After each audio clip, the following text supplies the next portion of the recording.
ini kan terkait PJJ ya, pembelajaran jarak jauh. Nah kan ini kan kalau misalnya kita secara sistem yang jarak baru ketika COVID datang gitu, berbalik saya misalkan kita lihatnya ya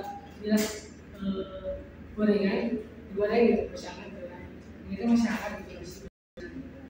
Terus kan kita juga tahu jadi mungkin harus dipasankan ada penjualan itu kita merasakan bahwa kelebihannya ketika misalnya lagi hujan gede nih, atau misalnya lagi dosen sakit bisa lewat PJJ. Tapi kan dibalik kelebihan itu ternyata terdapat banyak kekurangan, bahkan mungkin kekurangan ini juga berdampak kepada kegagalan peserta didik dalam belajar kayak gitu. Ya seperti yang kamu kita gitu ada dengan susah paham kalau misalnya belajar sendirian di rumah ya kalau ini kita ada pendidikan mengajarkan lewat virtual, tapi kan kita butuh pemahaman yang komprehensif ya untuk tercapainya pembelajaran yang efektif itu. Nah kira-kira ada nggak sih sosial untuk presentasi untuk supaya bagaimana jadi ini menjadi sistem pembelajaran yang dinamis yang berkembang, tapi yang bisa membuat pasal itu berprogres seperti akan dilakukan oleh pengajar tersebut. Karena ya kami hanya lihat dari apa ya, kalau misalnya kita belajar itu indikator itu kan berarti cara keberhasilan. Nah, bagaimana caranya PJJ itu bisa membuat atau indikator yang bisa membuat sedikit itu benar-benar PJJ gitu.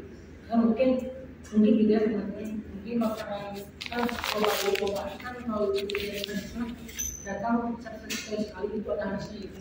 Dengan dua kalau tadi di bawah itu ada muncul probabilitas sesuatu sekali. Nah, jika ada lagi bapak atau ada terkait harus untuk supaya PJJ bisa tidak hanya kalau saja tapi bisa mendidik secara kayak ini langsung seperti itu sih.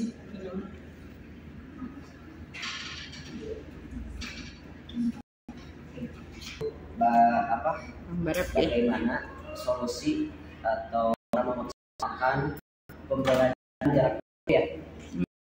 Iya. Mungkin saya pertama kita jadi rencana dulu lingkungan belajarnya kan via Zoom nih.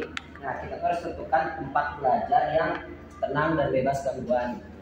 Misalnya kita Zoom di laptop, mungkin kita bisa menaruh dulu HP di luar ruangan biar tidak ada gangguan seperti ya. Terus pastikan internetnya stabil, itu penting. Lalu yang kedua, jadwal dan disiplin. Buat jadwal rutin untuk belajar seperti yang dilakukan secara offline jika harus sistematis. Lalu tetapkan batas waktu untuk tugas dan istirahat secara teratur gitu kan.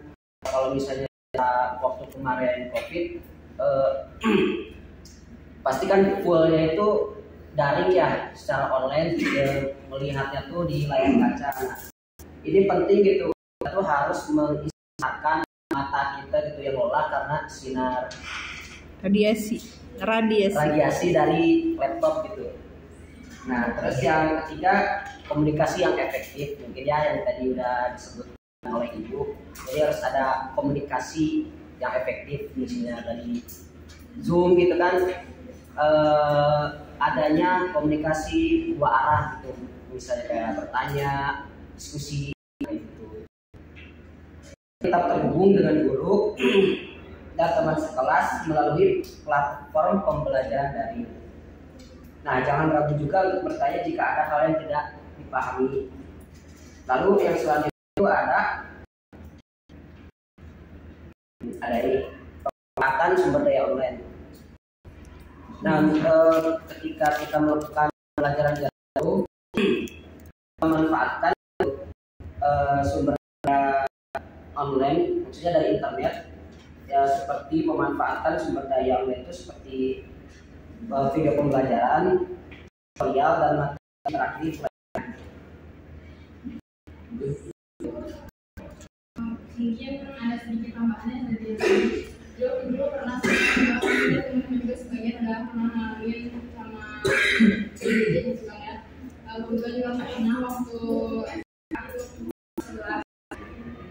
Jadi bener yang apa yang katakan ya, sama lingkungan kebetulan di sekolah juga dimana kayak guru sama apa sih sama orang tua itu ikut terlibat. Jadi di proses diskusi jadi buat orang tua juga ikut kontribusi memfasilitasi pelajaran. Jadi kadang misalnya maksudku si gurunya itu suka ngecek ke orang tua nih, jadi ya karena kan pengawasan itu susah kan dari gitu kan, intinya gurunya kerjasama gitu sama orang tua untuk kontribusi gitu ya, gitunya. Terus juga dari segi gurunya juga harus memberikan aturan-aturan juga dalam proses pembelajaran dan turun-turun. Jadi mulai dari segi komunikasinya, terus juga dari segi kewajiban on cam, kalau on cam, jadi di sisi itu bisa dibilang dari gurunya gitu, dari gurunya. Terus juga kayak kan di sini juga sempat ada disebutkan bahwa ada generasi dari segi motivasi. Nah juga dari segi guru juga memberikan sebelum pembelajaran mulai juga dari